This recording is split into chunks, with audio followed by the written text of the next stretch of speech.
Bugun sizlar bilan map mavzusi bilan tanishib chiqamiz. Map ham xuddi obyektga o'xshagan key value saqlaydi. Faqat bunda keyga har qanday tipdagi ma'lumotni key qilib bersak bo'ladi. Misol uchun string, number, object, array, hattoki none ham bersak bo'ladi. Bunda map yaratishni ko'rib chiqamiz. Aytaylik user map new map degan new map orqali yaratiladi. Keyin konsolga chiqarib ko'ramiz. Konsolda demak mana map size ni ham ko'rsatib turibdi, mana 0. Hech qanaqa valuelar bo'lmagani uchun ichida.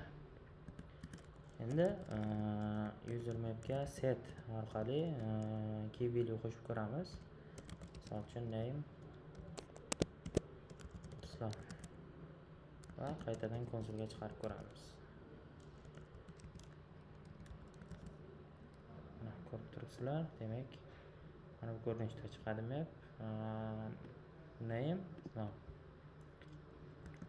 hop. Bundan tashqari user map.size bor. Bu mapni nimasini aniqlab beradi. Ichida qancha elementlari borligini. Hop. Bundan tashqari user mapga array ko'rinishida key berish ham mumkin. Misol name h valuesini ham keldi. Islom bermoqda. Konsolga chiqarib ko'ramiz. User map. Ko'rib turibsizlar. Array ko'rinishida demak ma'lumotlarni saqlasak ham bo'lar ekan. Demak key sifatida array ishlatilgan. Hop. Bundan tashqari biz mapda key bor yoki yo'qligini tekshirishimiz mumkin. Uning uchun user map.has ishlatiladi. Ichiga keyni beramiz. Misol uchun h false, chunki bizda h degan key hali qo'shilmagan. Name o'zgartiradigan bo'lsam true. Va bizda name key bor. Shuning uchun hop.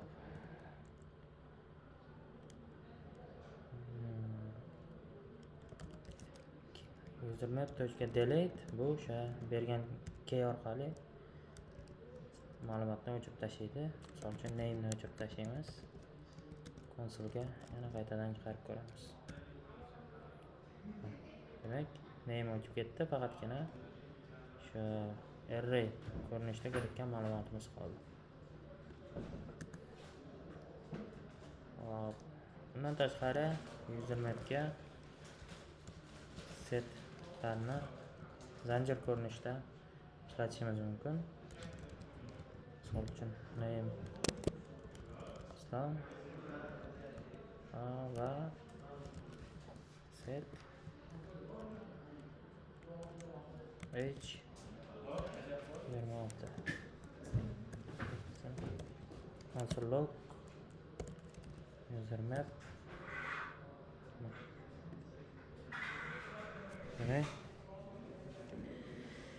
Hop, mana shu ko'rinishda ma'lumotlarni ham kiritishimiz mumkin.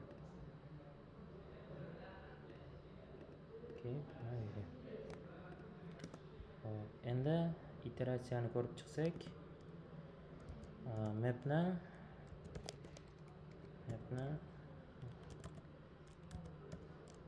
case degan case orqali user map.case keylarni olishimiz mumkin. Demak, 3 ta element bor.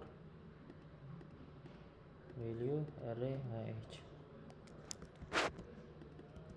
Valuesni olishimiz mumkin.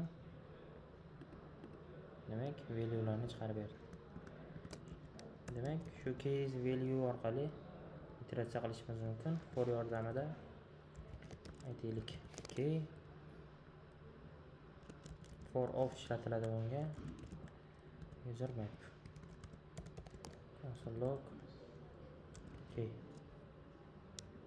Demak, mana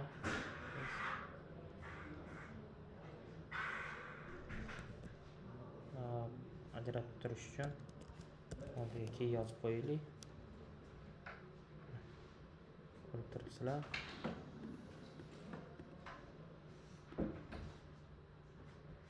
Keylarni chiqarib berdim.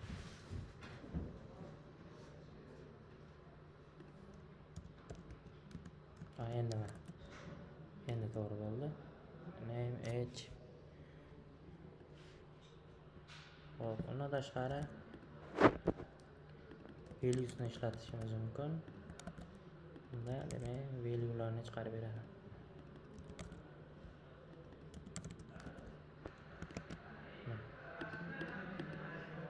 Hop, undan tashqari entrylarni chiqarishimiz mumkin. Entry user map console log entry. Entrylarni ko'rib turibsizlar. Array ko'rinishida chiqadi.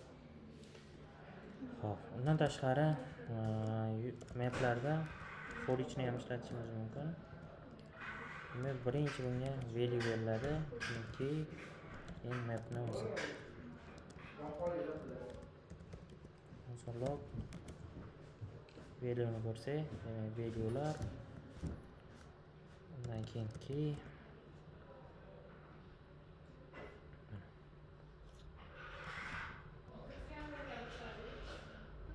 yana kelinglar, mapni o'zini ham chiqarib ko'ramiz. Demak, mana shu ko'rinishda for eachni ham ishlatishimiz mumkin.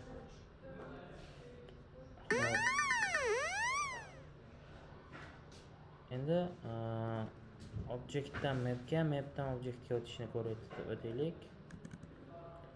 Hop, aytaylik. User bor. Name Islom. Age 26. Mapga o'tish uchun let map 2 object.entries ishlatiladi. Ichiga obyekt beriladi. Va map 2 ni ko'radigan bo'lsak,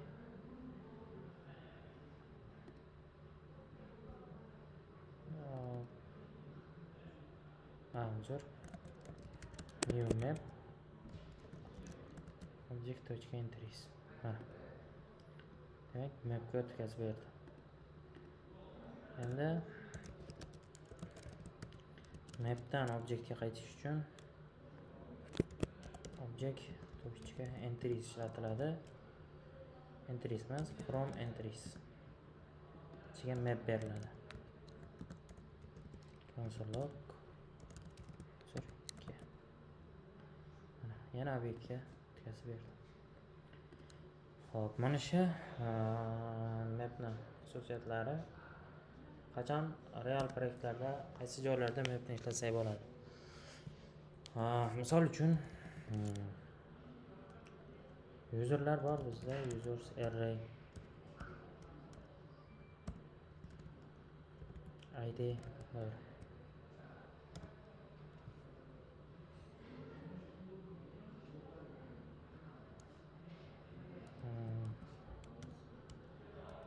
Name Islom.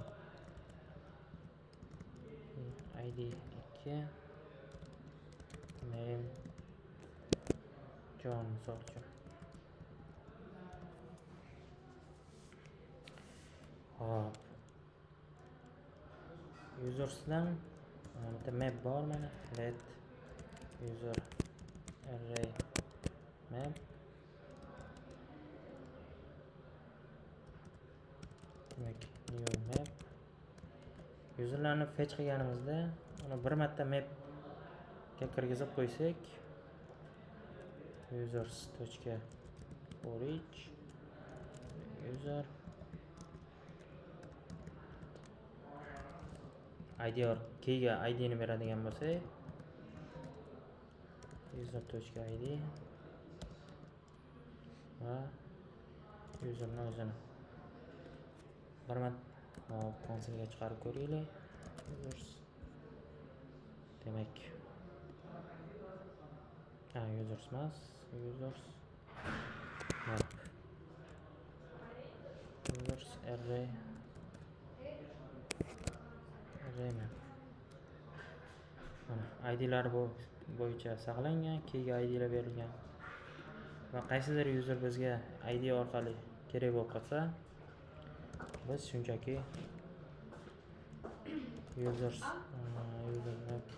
mapdan get aytaylik birinchi ID kerak bo'lsa ma'lumotni tezgina olishimiz mumkin.